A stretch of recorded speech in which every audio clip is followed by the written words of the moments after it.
सिंहमरविन्दजलायताक्षं पुण्डेन्दुशङ्खदशनं शिशुगोपवेशम् इन्द्रादिदेववनरञ्जितपादपीठम् वृन्दावनालयमहं वसुदेवसूनुम् नवजलधरवर्णं चम्पकोद्भासिकर्णम् विकसितनलिनाशिनन्दपुरन्दरहास्यम् शङ्करसुविकूलं चारुबर्हावशूलं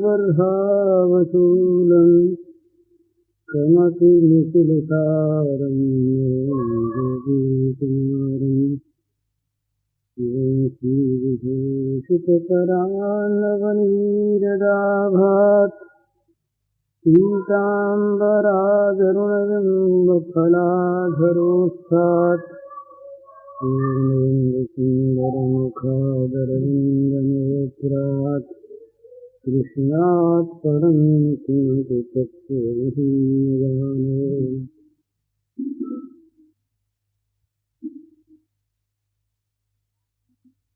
जो वस्तु जो स्थिति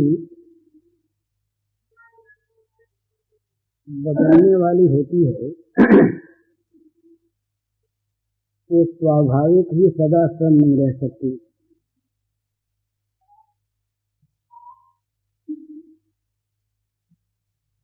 जितने भी संसार के पदार्थ हैं, जितनी भी अवस्थाएं हैं, तो वो सदा बदलने वाली हैं। आज जो उसका रूप है क्षण भर के बाद वो नहीं रहेगा। परिवर्तनशीलता और अनित्यता ये इसके स्वरूप है। तो जो परिवर्तनशील है और जो अनित्य है वो सम नहीं रहता। और परिवर्तनशील और अनित्य वस्तु में जो धारणा है वो भी सम नहीं रहती। इसलिए जगत में, जगत के पदार्थों में जो उन पदार्थों के स्वरूप को लेकर के एक रसता है वो कभी हो नहीं सकता।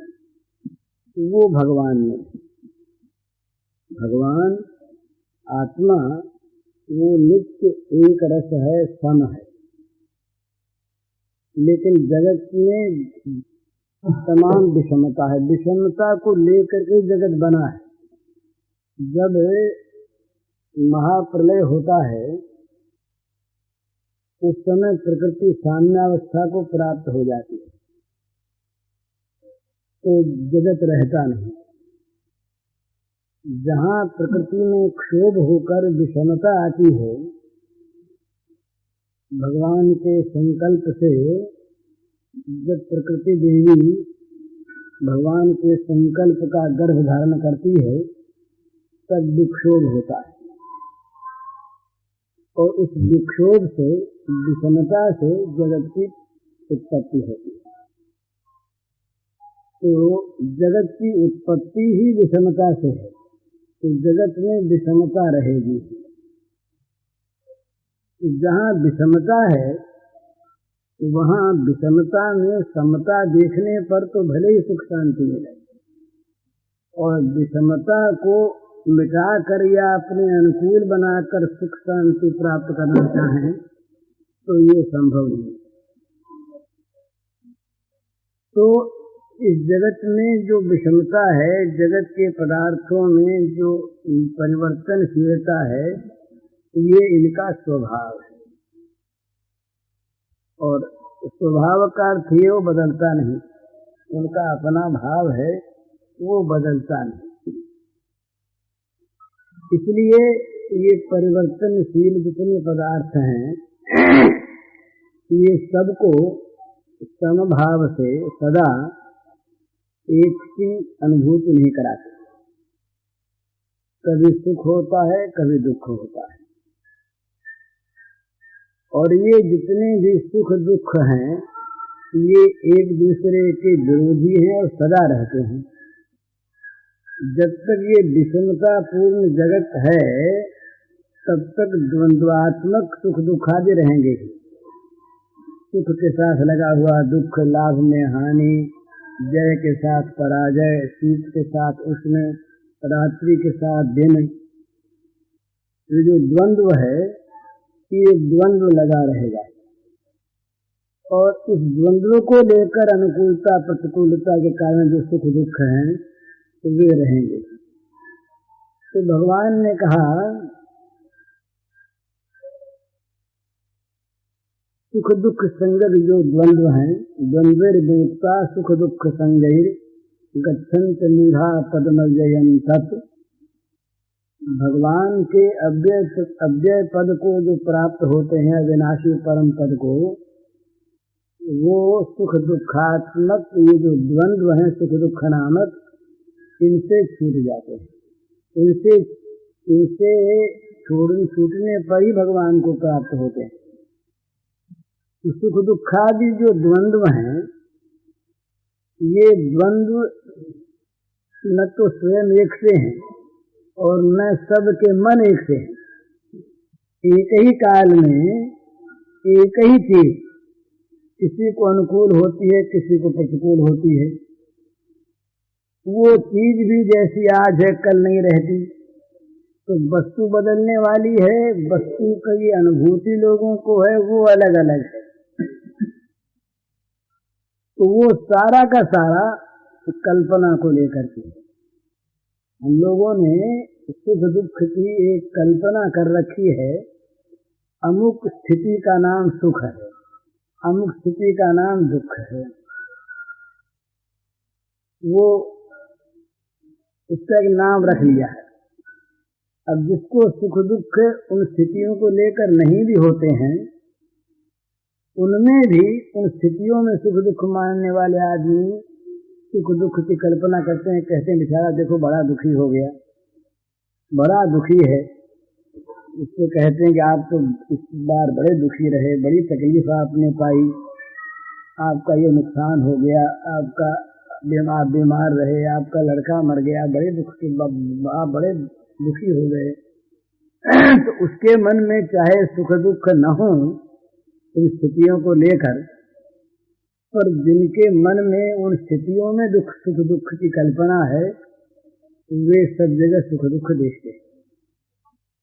लेकिन जो इन सुख दुखों के अंतराल में, इनके मूल में, इनकी आड़ में जो इन सुख दुख से परे परम आनंदमय भगवान स्थित हैं, उनको जो देखता है उस पर इन सुख दुखों का असर नहीं होता। वो दो चीज समझता है। दो तरह के भाव हैं साधक के लिए। सिद्धावस्था में तो भावाभाव नहीं है, वहां तो वस्तु स्थिति है, और साधना में भाव होते हैं। तो दो भाव से साधना होती है, या तो दो निष्ठाओं के अनुसार, या तो जगत है नहीं, स्वप्नवत केवल दिखता है। जैसे स्वप्न से जागे हुए की दृष्टि में स्वप्न की सृष्टि कुछ नहीं रहती, इसी प्रकार ज्ञानी की दृष्टि में, विवेकी की दृष्टि में ये जगत रहता नहीं। तो जब नहीं है तो सुख दुखात्मक द्वंद्वों की कोई सत्ता नहीं है। अथवा ये जो कुछ भी है ये भगवान की लीला है। भगवान निरंतर लीला करते रहते हैं। ये जगत एक नाटक है। भगवान इस नाटक के सूत्रधार हैं। भगवान की इच्छानुसार सब लोग इस नाटक में पात्र हैं और सब अपना अपना खेल कर रहे हैं। जिनकी खेल बुद्धि है वो सुख दुख आदि से परे है।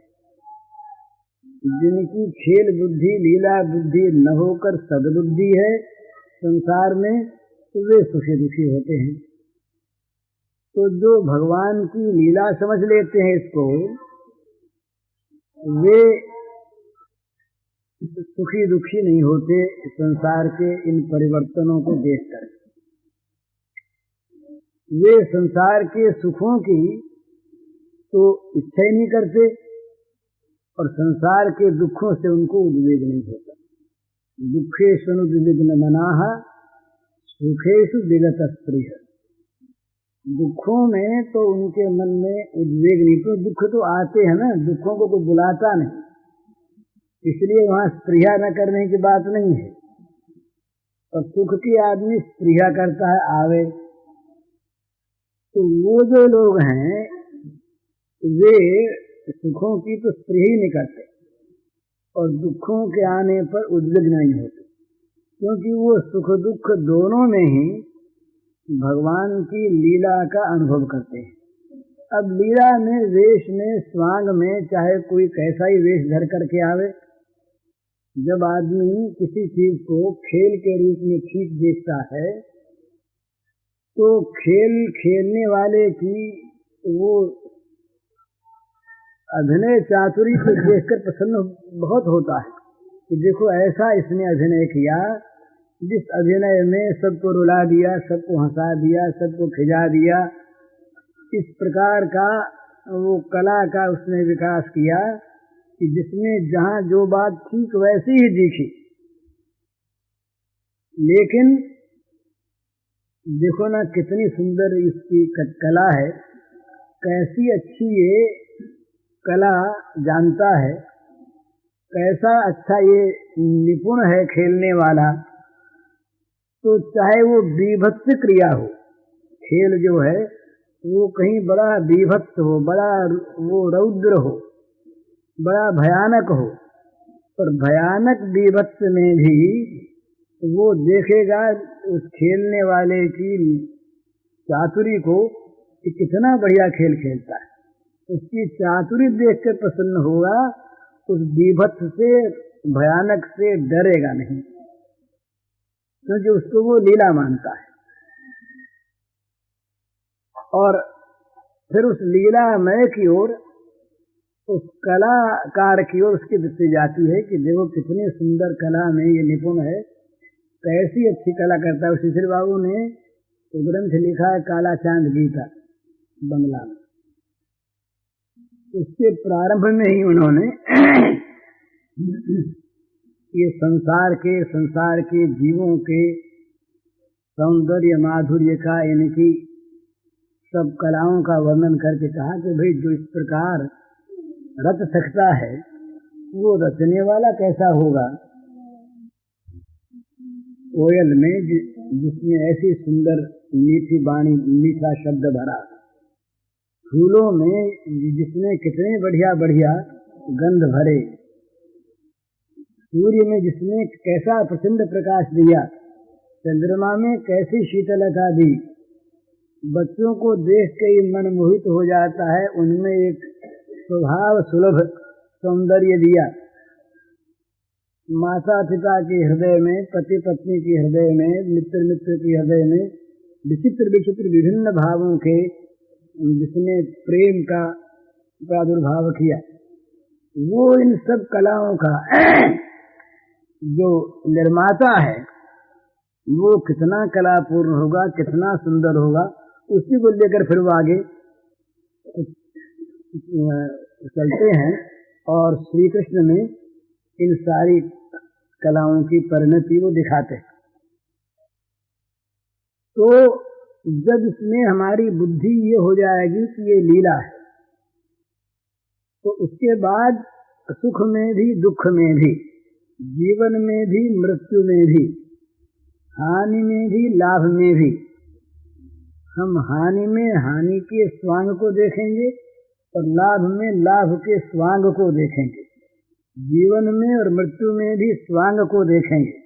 भाई मौत का स्वांग सज के आ गया और भी जीवन का स्वांग सज के आ गया, तो सजने वाले को देखेंगे कैसा ठीक मृत्यु बन गया है। मृत्यु है नहीं, क्योंकि उसमें तो मृत्यु है नहीं, मृत्यु भी उसकी एक कला है, जीवन भी उसकी एक कला है।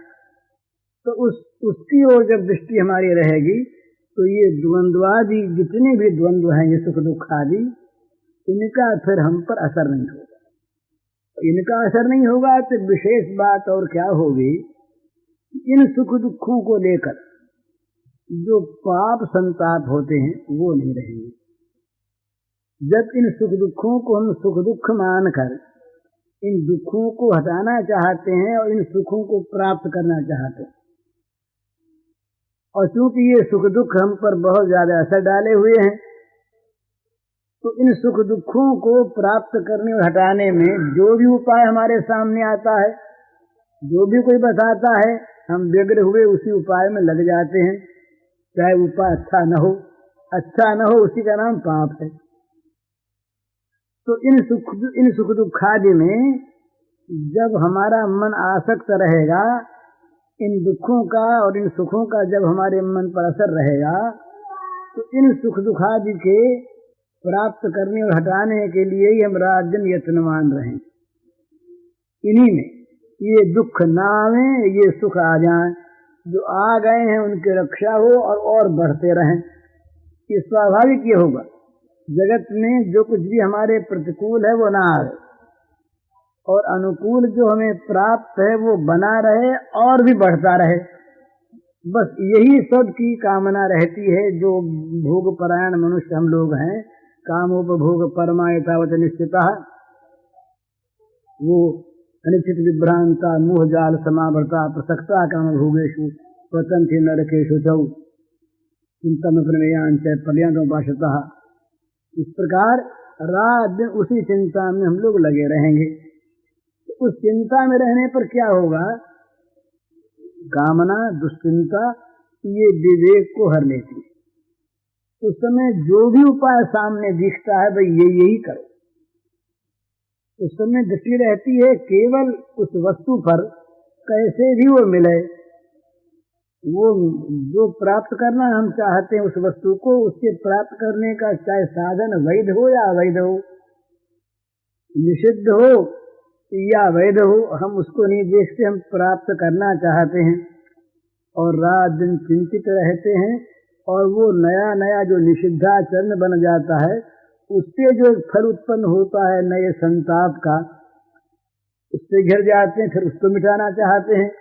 उसको मिटाने में फिर नया उपाय करते हैं, वो नया उपाय फिर कोई वैसा ही होता है, उससे फिर बुरा फल पैदा होता है।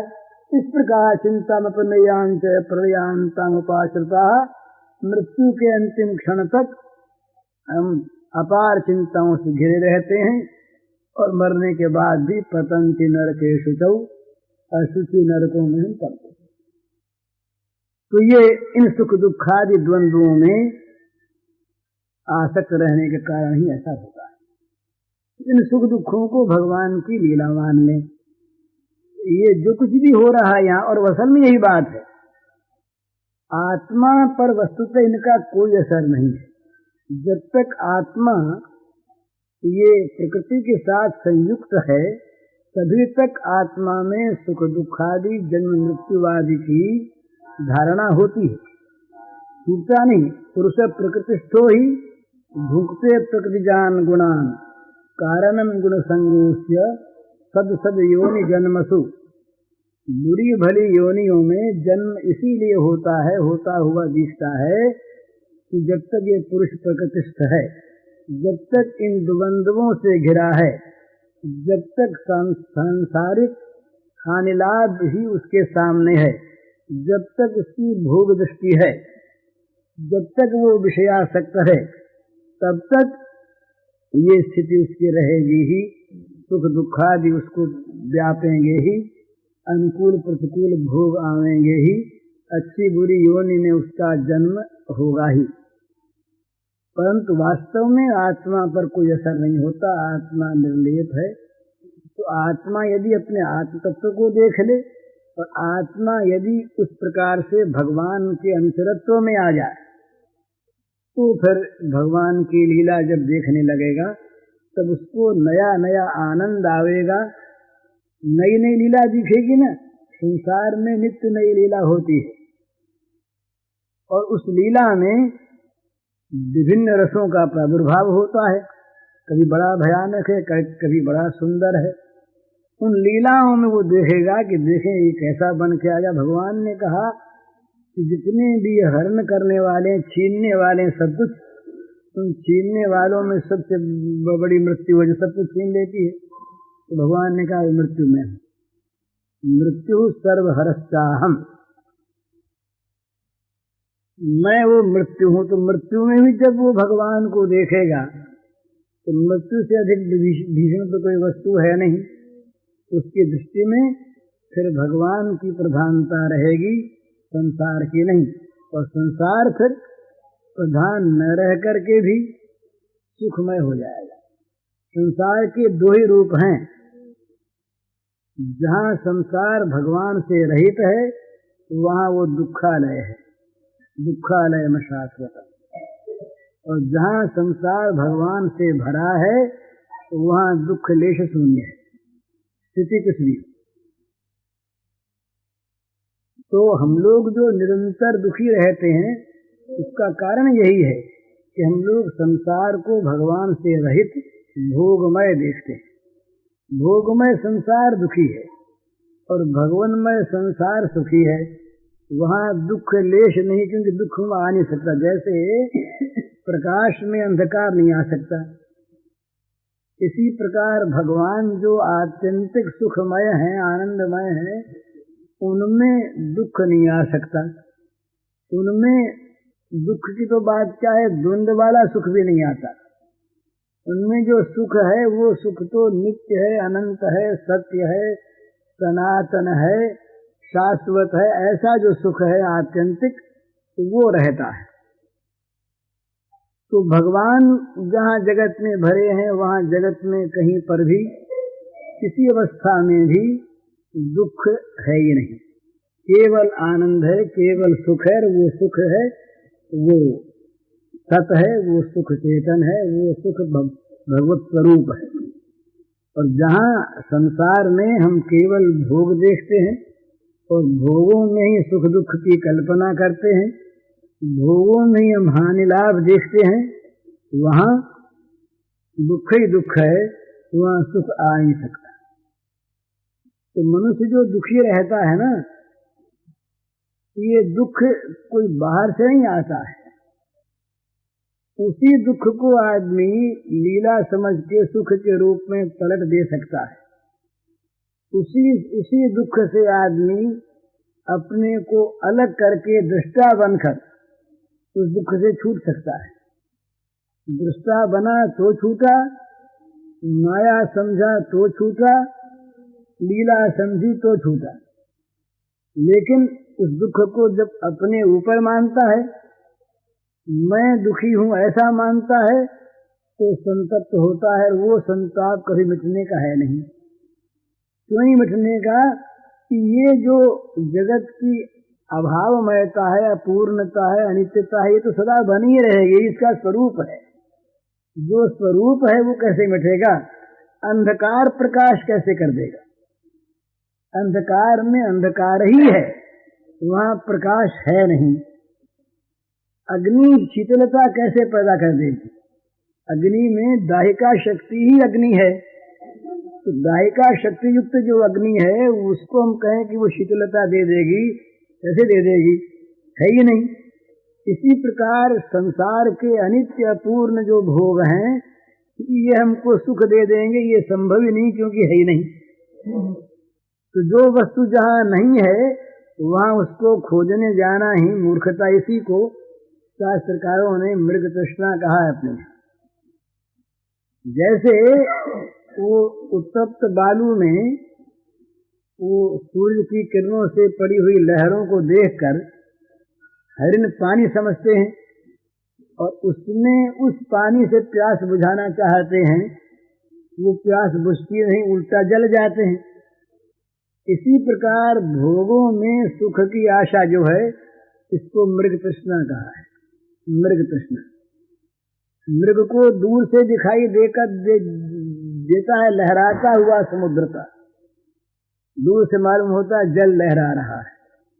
तो वहां जाता है तो उसको गरम गरम जलती हुई बालू मिलती है।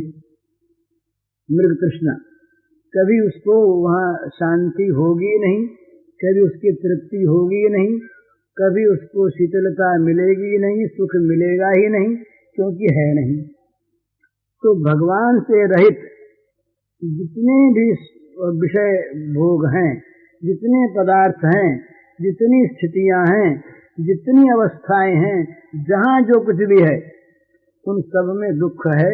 ये बात खूब ध्यान में रख लेनी चाहिए। अनित्यम सुखम लोकम, भगवान ने कहा ये जो लोक है ये अनित्य है और सुख रहित है, और दुखालयम शाश्वतम, दुखालय है और अशाश्वत है। तो जो असुख है, सुख रहित है, और जो दुखालय है उसमें सुख की खोज करना, ये मूर्खता रहती है। इससे कभी सुख मिलता ही नहीं, किसी को मिला नहीं, मिल सकता नहीं।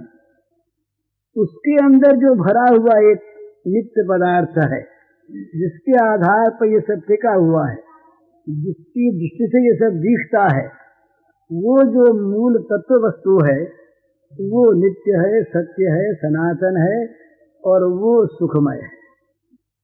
तो भगवान ने कहा अनित्यम सुखम लोकम इमं प्राप्य भजस्व माम। भाई इस अनित्य और असुख लोक को प्राप्त करके तुम यदि चाहते हो इसमें सुख मिलेगा, सो मिलेगा नहीं। तो सुख प्राप्त करना चाहो तो क्या करो, माम भजस्व।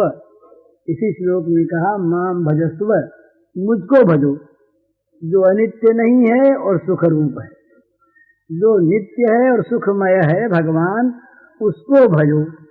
हम लोग जो जितना भी संसार को भजते हैं, चाहे वो मंदिर में बैठ करके भजें और चाहे दुकान पर बैठ करके भजें, भजना होता है मन से। हम भजन किसका करते हैं, ये अपने मन को देखने से पता लगता है। चाहे हमारे हाथ में माला हो, यद्यपि माला रखकर भजन करने का विरोध नहीं है, बहुत अच्छा, वो करना ही चाहिए, उसके विरोध में ये चीज नहीं कही जा रही है। ये तो इस रूप में कही जा रही है कि अपने मन को हम देखें, हमारा मन किस वस्तु का सेवन कर रहा है। भगवान के सामने मंदिर में बैठकर हम जब भगवान से भोग मांगते हैं और भोगों के लिए अत्यंत चिंतित होकर भगवान से प्रार्थना करते हैं, तो वो प्रार्थना भगवान से करते हैं, पर भजन वहां पर भगवान का करते हैं कि भोगों का करते हैं। जरा इस बात को गहराई से देखना है। यदि भगवान भोग न दें वो हमको, तो बड़े बड़े आस्तिकों के मन में भी जो भोगासक्त है, यद्यपि भोगासक्त पूरा आस्तिक नहीं है, लेकिन किसी अंश में वो आस्तिक है, तो उस आस्तिक के मन में भी यदि भोगासक्ति है, तो कभी कभी भगवान पर ये बात आ जाती है कि देखो ना, भगवान है कि नहीं पता नहीं, भगवान होते तो इतनी भी नहीं सुनते, भगवान होते तो उनके लिए कौन बड़ी बात थी। जरा से संकल्प से जब सृष्टि बन जाती, बिगड़ जाती है, तो मेरा मामूली सा काम भगवान नहीं कर सके। एक जगत के आदमी अगर किसी पर कृपा करें तो वो 100, 200, 500, लाख, 10 लाख, करोड़ रुपए दे देते हैं, यही इसकी हैसियत है। तो क्या भगवान इतना सा हमारा काम नहीं कर सकते? इतना सा नहीं किया तो पता नहीं, हम भगवान को भजते तो हैं, लेकिन हैं कि नहीं पता नहीं, और हैं तो कम से कम दयामय तो नहीं। दयामय होते तो उनको हमारी दशा पर, दुर्दशा पर दया नहीं आती क्या? और नहीं आती तो या दयामय नहीं है या शायद नहीं हो, कल्पना ही हो। इस प्रकार की भावना अच्छे अच्छे लोगों में हमने आके देखा है, जो आस्तिक हैं, जो पीछे पछताते भी हैं कि हमारे मन में ये भावना क्यों आई। पर वो भोगा शक्ति जो है ना, वो भोगों का जो भजन कराती है निरंतर, वो भगवान का भजन नहीं कराती ना, इसलिए ये बात आ जाती है। और जो भजन परायण होते हैं उनकी दृष्टि दूसरी है। भजन परायण लोगों की दृष्टि में संसार के हानि लाभ का कोई महत्व है ही नहीं। वो तो असतरण विश्वंग प्रचोदार गृहादिषु, तो सब पदार्थों में उनकी अनासक्ति रहती है, और वो अव्यभिचारी भाव से केवल भगवान का भजन करते हैं। तो उन भजन परायण व्यक्तियों में संसार के इन सुख दुखों की कल्पना आती नहीं। वे मान के लिए भजन नहीं करते, वे धन के लिए भजन नहीं करते। तुलसीदास जी ने इतना बड़ा ग्रंथ रचा, इतना बड़ा कि जो सारे मानव जगत का उद्धार करने में समर्थ, इस प्रकार की महान वस्तु, परंतु स्वांत सुखा है भजन के लिए। तुलसीदास जी का साहित्य दृष्टि से भी बड़ा ऊंचा स्थान है, पर उनका जो हृदय है वो तो राममय हृदय है। उनका तो प्रत्येक काम राम को रिझाने के लिए है और राम को रिझाकर अपने सुख पाने के लिए है। उससे जगत का उपकार तो स्वाभाविक होगा ही, अमृत से जगत को अमरता मिलेगी ही, वो तो अमृत है, उससे जगत का उपकार तो स्वाभाविक होगा ही। परंतु दिखाने के लिए, मान प्राप्त करने के लिए, धन प्राप्त करने के लिए, इज्जत प्राप्त करने के लिए इन महात्माओं का प्रयास नहीं होता। वो भजन हो, इसलिए उसका नाम असली भजन है। भगवान का भजन वो करते हैं, भोग का भजन नहीं करते।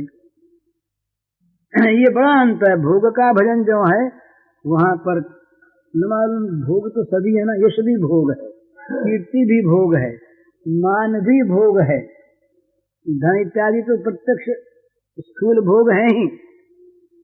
तो इनके मन में अगर ये चीज भी कहीं आ जाती है तो बड़े डरते हैं महाराज, ये डरते हैं, प्रार्थना करते हैं। तो सूर तुलसी इत्यादि के भजनों को देखिए, शंकराचार्य ने भी कह दिया, मत सम पातकी नास्ती पाप अग्नि तत्समानी है मैया, मेरे समान तो कोई पापी नहीं और तुम्हारे समान पापों का नाश करने वाले। जरा सा भी सूरदास जी को जरा सा कहीं एक दिन जरा सी क्षण भर के लिए विस्मृति भगवान की हो गई तो बड़ा अपराध। मौसम कौन कुटिल खलकामी, जिन तनु दियो ताही बिसरायो, ऐसो नमक हरामी। वो पुरानी बात है, कई बार मैं कह चुका हूँ। गांधी जी को किसी ने चिट्ठी लिखी, पुरानी बात है, सन 20 की शायद बात होगी, कि सूर और तुलसी जब अपने को पतित कहते हैं, महान अपराधी कहते हैं, तो फिर हम लोग किस श्रेणी में आएंगे? तो गांधी जी ने बड़ा सुंदर उत्तर दिया, तो भाई उनकी पाप नापने की गज दूसरी थी, हमारी गज दूसरी है। हम बड़े से बड़े पाप को छोटा मानते हैं और उनकी दृष्टि में जरा सी भी भगवत विस्मृति हो गई तो वो समझे बड़ा भारी अपराध हो गया। तो वो भजन करते थे। भजन जहाँ पर है वहाँ भोगों की तरफ दृष्टि नहीं है, और प्रतिकूल भोग कहीं प्राप्त हो जाए तब तो साधक दृष्टि यदि है तब तो प्रसन्न होते हैं लोग। सिद्धावस्था में तो प्रतिकूल भोगों की में समता है, तो साधक दृष्टि में प्रतिकूल भोगों में सुख है। ये अपनी कल परसों बात हुई थी ना, 3 दृष्टि है। विषयी जो है इसको भोग की प्राप्ति में सुख होता है, और साधक को भोग के न प्राप्त होने में सुख होता है, और सिद्ध दोनों अवस्थाओं में सुखी है। तो साधक की जो दृष्टि है वो दृष्टि प्राप्त करने की है। विषयी जिन चीजों को ममता आसक्ति पूर्वक चाहता है, साधक डरता है कि इनमें ममता आसक्ति कहीं उत्पन्न हो गई तो भगवान में होने वाली ममता आसक्ति कम हो जाएगी। वो कम हुई कि हम तो मारे गए, तो वो डरता रहता है, साधक डरता है, सावधान रहता है कि कहीं भी विषयासक्ति, कहीं भी विषयों में ममता, कहीं भी ये मन में आ न जाए। यदि आ गई तो उतना स्थान भगवान के लिए तो खाली करना पड़ेगा, भगवान वहां हटाना पड़ेगा। जितनी दूर में जगत की ममता आई उतनी भगवान की ममता कम हुई, जितनी दूर भगवान की ये भोगों की आसक्ति आई उतनी भगवान की प्रीति कम हुई। तो निकलेगी कहाँ से जगह? जितनी जगह भोगों को देंगे उतनी निकलेगी भगवान में से ही, उतनी दूर में हमें भगवान को हटाना पड़ेगा। तो ये इनको हमने स्थान दे दिया भगवान के साथ, तो भगवान का अपमान होता है। भगवान के साथ भोगों को स्थान जो सच्चे भक्त लोग हैं वो नहीं दिया करते, दे सकते नहीं, दे सकते नहीं। उनको तो वो चीज ऐसी मालूम होती है कि भगवान की विस्मृति कराने वाली कोई भी चीज, चाहे वो जगत में श्रेष्ठ से श्रेष्ठ हो, जो भी भगवान से जरा सा भी विमुख कराने में सहायता दे, उसको वो त्याज्य। तुलसीदास जी जैसे संत जितने इतने विनम्र, वो भी जली कटी बात कहते हैं, जरो सो संपत्ति आग लग जाए, जरी जाए उसो जीवन, जीवन में आग लग जाए। तो सब धर्म कर्म जरे जाहू, उन धर्म कर्म में आग लग जाए जो भगवान के चरणों में प्रेम नहीं करवाते। तो सब धर्म कर्म जरे जाहू, जन राम पद पंकज भाऊ, जल जाओ धर्म कर्म जल जाए, जरी जाहू सो जीवन जान के नाथ, ये जग में तुम्हारो बिन हो, जो जीवन तुम्हारा नहीं हो गया उस जीवन में आग लग जाए। जरो सुसंपत्ति सदन सुख सुहृद मातु पितु भाई, कोई बाकी नहीं रखा। जरो सुसंपत्ति सदन सुहृद मातु पितु भाई, सन्मुख हो तो जरा पर कहते हैं ऐसा है। देखिए सब में आग लग जाए, क्योंकि वो देखते हैं कि इनमें अगर मन कहीं गया, ये अगर कहीं हमारे जीवन पर अपना प्रभाव डाल सके तो भगवान से कम हो जाएगा उतना। तो निरंतर चाहते हैं कि भगवान हृदय में भरे रहें, जगत में कुछ भी हो, या जग में जह लगी या तनु की प्रीति प्रतीक सगाई, तो सब तुलसीदास प्रभु हुई सो हुई सुमित ठाई, सब और कुछ नहीं। चहोन सुगति सुमति संपत्ति कछु, रिधि सिद्धि विपुल बड़ाई, हेतु रहित अनुराग राम पद बढ़ अनुदिन अधिकारी। ये सन्मति सदगति संपत्ति रिद्धि सिद्धि और विपुल बड़ाई, जगत में तो सब चाहते हैं। अच्छे जितने अच्छे अच्छे लोग हैं, चाहे वो साधक हों, चाहे विषयी हों और चाहे सिद्ध हों, यही तो सब चाहेंगे। और क्या चाहेंगे? कोई संपत्ति चाहेगा, कोई रिद्धि सिद्धि चाहेगा, कोई विपुल बड़ाई चाहेगा, कोई सन्मति चाहेगा, कोई भी सदगति मुक्ति चाहेगा। ये कहते हैं जहाँ प्रेम नहीं हो ऐसी कोई चीज हमको नहीं चाहिए। तो क्या चाहिए कि बस बिना हेतु का अहेतुक प्रेम भगवत चरणारविंद में, राम चरणारविंद में निरंतर मेरा बढ़ता रहे। और गोपियां तो कहती जगह नहीं रही, वो तो कहती कि हमारे तो हृदय में भाई क्या करें, संसार की बात तो अलग है, संसार की तो कोई चर्चा ही नहीं है। आपके परमात्मा को, आपके बताए हुए ब्रह्म को ध्यान करने के लिए किसी हृदय में से जगह रखें तो वो भी नहीं। ना ही न रहो ही मैं ठो, नंद नंदन असत कैसे आनिए उर, और चलत चितवत दिवस जागत सुपन सोवत रात। कोई समय ऐसा नहीं जिस समय वो हृदय में से निकलता हो। चलत चितवत दिवस जागत सुपन सोवत रात, हृदय ते वह श्याम मूर्ति छिन नहीं तो उठ जात। क्षण भर के लिए भी वो श्याम मूर्ति इधर उधर जाती ही नहीं, तो जगह ही नहीं, जगह रही नहीं मन में, तो और को लावे कैसे? तो जगत की ममता, जगत की आसक्ति, जगत के विषय तो तब मन में आवे जब मन में जगह बचे तब। तो ये भक्त लोग जो होते हैं भगवान की लीला देखने वाले, ये इन चीजों को मन में आने नहीं देते। ये असली भजन करने वाले ये होते हैं। ये असली भजन करने वाले का स्वरूप ये अपने मन में आप देख ले। अगर इन द्वंद्वों का असर होता है और इन द्वंद्वों को लेकर के हम हर्ष और उद्वेग को प्राप्त होते हैं, तो समझना चाहिए कि भगवान का असली भजन नहीं हो रहा है, कमी है। और इन द्वंद्वों को लेकर के हम पर कोई असर अगर नहीं होता, ये तो जैसे रात के बाद दिन, दिन के बाद रात, ये जैसे लगे रहते, इसी प्रकार ये जगत जो है ये बनने बिगड़ने वाला है। जगत की प्रत्येक स्थिति, प्रत्येक पदार्थ, प्रत्येक अवस्था ये निरंतर जन्मती और मरती रहती है। ये इसका स्वभाव है, ये अपरिहार्य है। जातश ध्रुव मृत्यु ध्रुव जन्म तस्माद अपरिहार्य थे न तुम सोचे तो मर रहते। भगवान ने कहा कि सोचने की बात नहीं है, ये जो बना है बिगड़ेगा ही, जो जन्मा है मरेगा ही, इसमें बात कौन सी है? तो जन्म मृत्यु दोनों बस ये भगवान की लीला, भगवान के खेल के रूप में आ जाए, फिर इसका कोई प्रभाव नहीं होगा। तो असली भजन करने वाले लोग जो हैं ये इन सब में भगवान की लीला देखते। भगवान लीलामय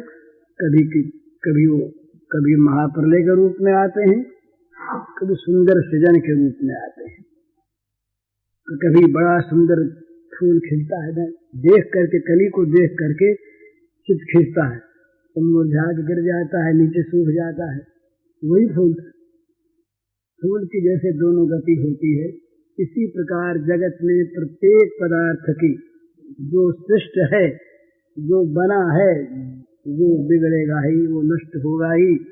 संसार के सुख भी, संसार के भोग भी, संसार के संबंध भी, संसार की प्रत्येक स्थिति भी ये नित्य परिवर्तनीय है, नित्य अनित्य है।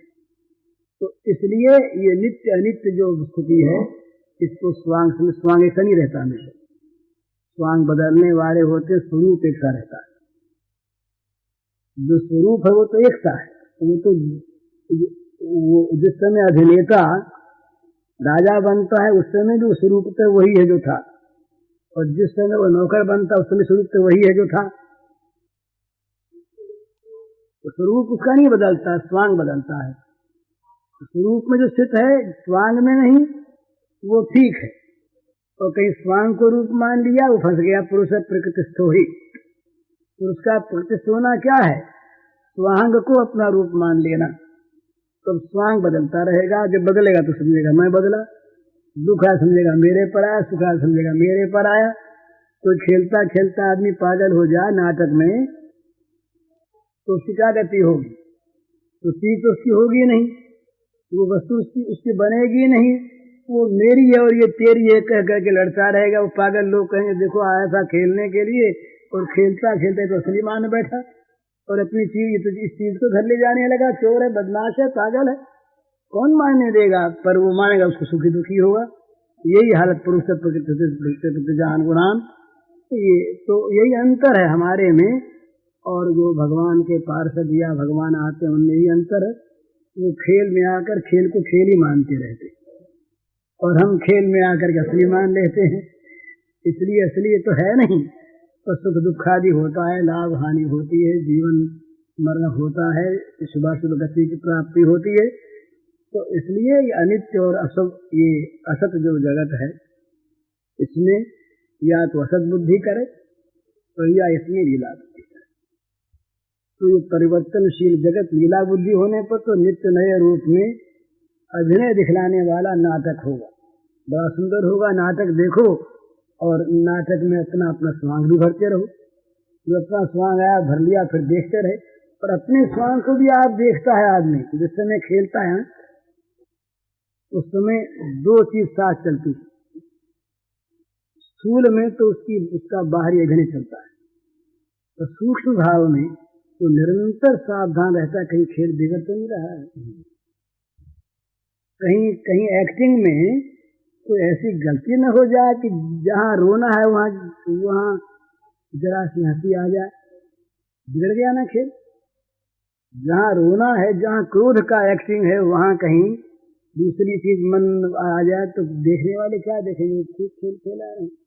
खेल को देखने वाले खेल न समझ पावे तब असली खेल है, और खेल को देखने वाले खेल समझ लें तो लोग कहेंगे कि ये ठीक नहीं, ये अच्छा खेलने वाला नहीं।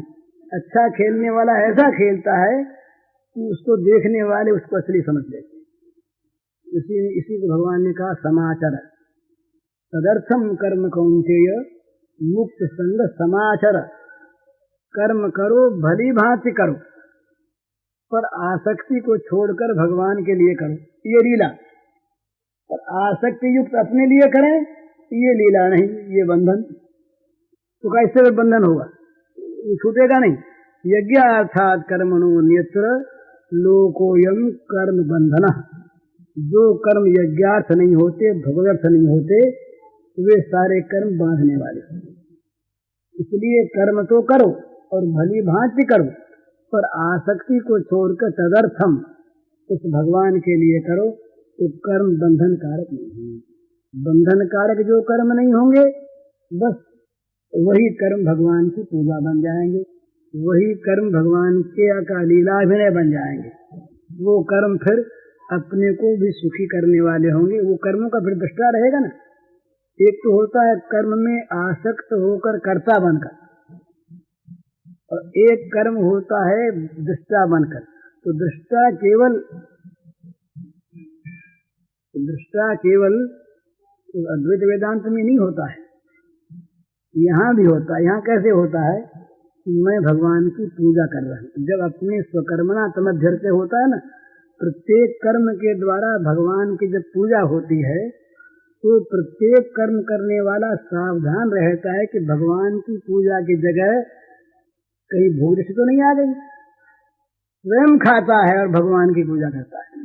समर्पित कर्म यही होते हैं। स्वाद के लिए नहीं खाता, पूजा के लिए खाता है। सजावट के लिए कपड़ा नहीं पहनता, पूजा के लिए पहनता है। धन कमाने के लिए व्यापार नहीं करता, भगवान की पूजा के लिए करता है। तो जो प्रत्येक समय सावधान रहता है कि मेरी जो पूजा की भावना है ये कहीं भोग की भावना में न परिणत हो जाए।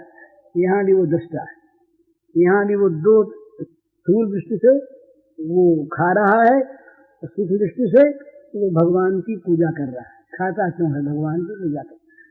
ये रचनासी तत्पुरुष मदर्पणम, जो खाओ वो भी हमारे अर्पण करो। तो इस प्रकार से भगवान की लीला जगत को मान लेने पर सुख दुख आदि द्वंद्वों से चित्त हमारा हट जाएगा। और उसका परिणाम तो यहाँ सुख तो है ही, कि द्वंद्वी तो दुखमय, सुख आया तो फिर दुख आवेगा ही, रात आई तो फिर दिन आवेगा ही, दिन आई तो फिर रात आवेगा ही, और नहीं तो फिर इन सारे द्वंद्वों में भगवान की लीला। और हम देखने वाले मजे में देखते रहें और आनंदित होते रहें। न पाप आवेगा न ताप आवेगा, मौज की मौज रही। विविधम नरकस्येदं द्वारं नाशमात्मनः कामः क्रोधः तथा लोभः तस्मात् एतत्त्रयं त्यजेत्। तीन बड़ा दोष है, कामना, क्रोध और लोभ। यह आत्मा का पतन करने वाला है, नरकन गिराने वाला है। तस्मात् एतत्त्रयं त्यजेत्। सात तीन है कि प्रबल खल, काम क्रोध और लोभ। तीन जो है प्रबल खल है। तो कोई में कामना की अधिकता हुआ है, कोई में क्रोध की हुआ है, कोई में लोभ की हुआ है, कोई में तीनों मिला सन्निपात हो गई। बात चित्त कफ तीनों बढ़ गया है तो सन्निपात है। तो बात चित्त कफ है तीन नहीं है, तो तीनों बढ़ जाओ। तो आ को शमन करना, आ को शमन करना जो है जिको ही असली साधना। आ को शमन नहीं हुआ है तो बार को साधना करनी, साधना उत्तम है, तो बा को विरोध नहीं है। तो आ का शमन की विशेष चेष्टा करनी। तो नया नया रोगा का अंकुर पैदा कर बोग रहेगा। दवाई ले आप तो कुपथ कर बोखना तो दवाई जितना काम करे कुपथ उतना बिगाड़ कर दे। तो जो तीन है तो कुपथ का मूल है। सारी कुपथ की बात से पैदा हुआ, सारा जीवन का अनाचार अत्याचार जितना पैदा हुआ सब तीन से। तीनों को शमन करें,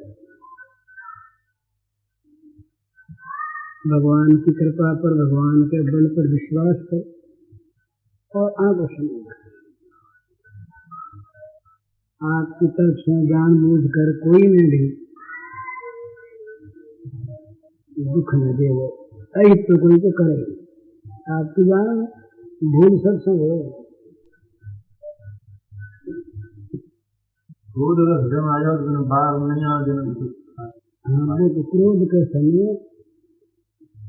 बोले नहीं, क्रोध के समय लेन कर ले कि एक माला फेंक के पीछे बोलती। वो आवेश में जब नहीं बोले तो काम बन जाए। और फिर दूसरी फिर जब अलग बैठे तो फिर विचार करे कि क्रोध क्यों आवे। क्रोध आवे प्रतिकूलतम है, आपा सबके अनुकूल है तो आप सब अनुकूल क्यों ऐसी। जब आपा सबके अनुकूल नहीं देख दूसरे को तो देखने के लिए अधिकार, आपको देखने के लिए कर्तव्य, आपा देखना दूसरे को कर्तव्य, वो काम समझ गए बड़े को नशाए तो। पर जब आपा अपना कर्तव्य पर स्थिर नहीं रह सका, दूसरे कर्तव्य पर क्या रख सका। आपा न आपा कंट्रोल में का शुरू से रख सका आपनी प्रतिकूलता न आपा को नहीं सह सका तो दूसरे की प्रतिकूलता ना आपा क्या मिट सका। तो आज पीछे विचार करें बात को कि क्रोध जो है जिसको कामना सा कामात क्रोध विजात अर्थात मेरे मन के कोई को नहीं हो। क्रोध को मूल कामना है। कामात क्रोध विजात जैसे कामना पर चोट लगे धैर्य वृत्ति उत्पन्न हो वृत्ति को नाम क्रोध है। चोट खाई हुई कामना की वृत्ति को नाम क्रोध है। तो सफल हुई कामना की वृत्ति को नाम लोभ। तो कामना यदि मन में नहीं रहेगा दूसरा आशा मिट्टी नहीं है क्रोध मिट्टी नहीं। दूसरी स्थिति से दूसरे आदमी से दूसरे पदार्थ से दूसरा आशा मिट्टी है क्रोध मिट्टी। आपका एक आशा एक एक्सपेक्टेशन जनक है। एक्सपेक्टेशन अनन्य करनी चाहिए एक प्रतीक्षा की भावना आज जब तक है तब तक क्रोध मिटना मुश्किल। तो या तो फिर क्षमा की भावना बहुत जागृत हो जाए तो क्रोध मिल जाए या आशा छोड़ कर क्रोध मिल जाएगा या प्रतिकूलता में भगवान को दया मान दी तो क्रोध मिल जाएगा। मामूली क्रोध मिटाने के तो दो तरीका है। फूल तो अत्यंत क्रोध आ जब क्रोध की पूजा नहीं करेंगे नीम कर ले तो दो लुगाएं एक लुगाई हुई जिसकी लड़की बहुत जब उनको पति रहमा तो बसिया बोले आते बेचारो दस सात का ही बातें उनको कह देती बिना दो कर दो चार कह तो ना उसकी लड़ाई होती थी अपना रोटी हो जाए रखी बाकी घर में खड़े रहती पागल सुन कर देखो तो बहुत आनंद बढ़ते बड़ो प्रेम लेना बन खारा तो बड़ो आनंद मैं तो रात दिन रोवा हमारे कलर की बात है तो बोले मैं दवाई लूँ तो बोले बाद दवाई में नहीं दे तो लिया दवाई तो एक बोतल में दवाई भरती बोतल के देख आज तेरे पति आ गए पति आने के तेल पर तो पहले से दवाई नहीं ले ली और मैंने ना तो गिरती ना थूकी घंटा रहे दवाई नहीं तो ठीक है किसी तरह दवाई असर कर जैसे बोले ठीक है।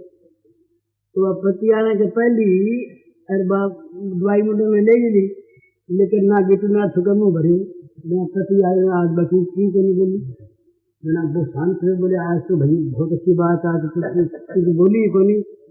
अब वो दूसरा नहीं बोले ना बोले भाई तू क्या करे मेरी तुम बेचारी रात दिन काम करे ठिकाई रहे और मेरे से कोई बात कर मैं खिद्दी तो बिना तो आप ही मेरी भूल जब बाद में आप तो बोल माने अभी सवाल खंड हो जाए ना पापा ने बोल बोली नहीं थारी बोल को नहीं मेरी बोली मैं आते खड़े करे पर नहीं मैं तेरी बोल को नहीं मेरी बोली दोनों राज्य होगा राज्य वाला हूँ लिखो मुझे खाया पियो पापा उसने कहने क्या बात है दवाई तो भाई बहुत काम करो प्रेम दे मना पांच जनता दवाई बड़ो प्रेम आप उसमें बोलना हुआ क्रोध की क्रिया तो बोलना हुआ उनको नहीं प्रेम हो जहाँ बात बोली एक दिन जाकर दवाई लेना है बताई देनी दवाई थेरेपिस्ट का सुखनी सब प्रेम बोला प्रेम तो दवाई वाई गई थी तो पानी भर दिया बाद पीछे को बोल रहे नहीं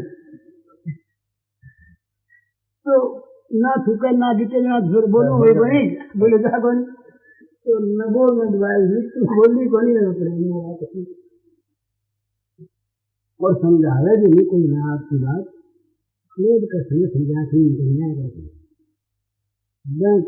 जब सौम्य भाव है वह भगत समझावे कोई बात तो वह भगत वह को कर वह के गुना की तारीफ कर सकते हैं वो देखे के लिए तो खाली विदेश नहीं दे है तो खाली मेरा देश नहीं बता मेरा गुण भी जाना तो ये बात तो अभी सत्य है जैसे आप जब थी तो वो मान ले तो बात ठीक नहीं गई ठीक है।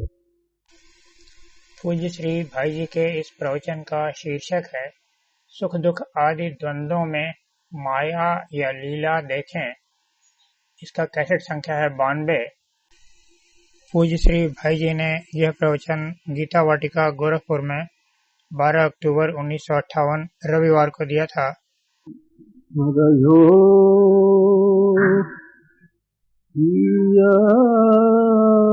महाथोर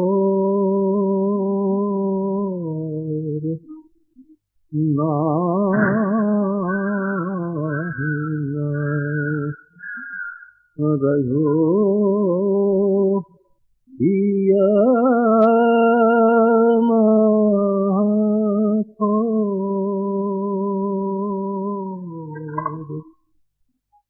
नंद नंदन अच्छा तू कैसे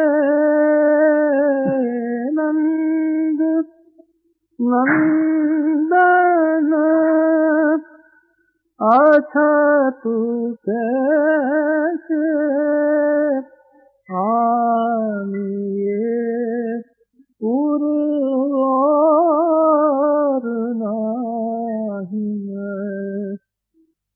आनिए उर नाही हृदय हो माथोर नाही हृदय हो माथोर चला तू चितला तू दिवस जागत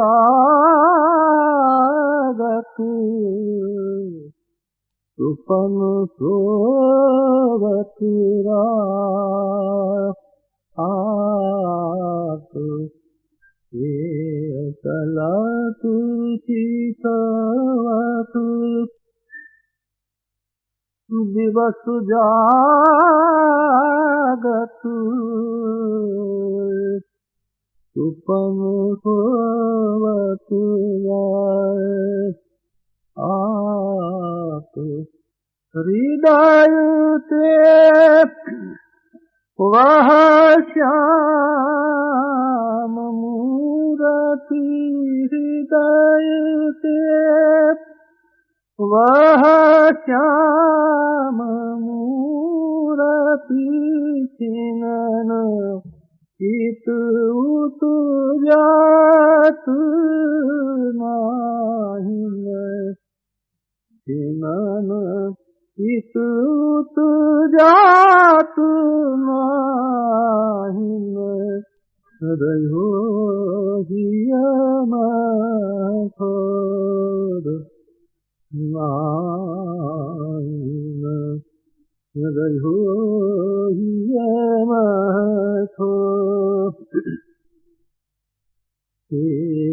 कहा तू कथा अनेक ऊधो लोक लाज दिखा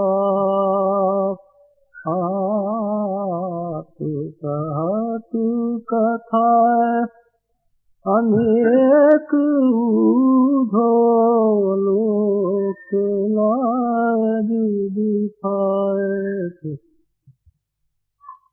कहा करो तन प्रेम पूरन कहा करो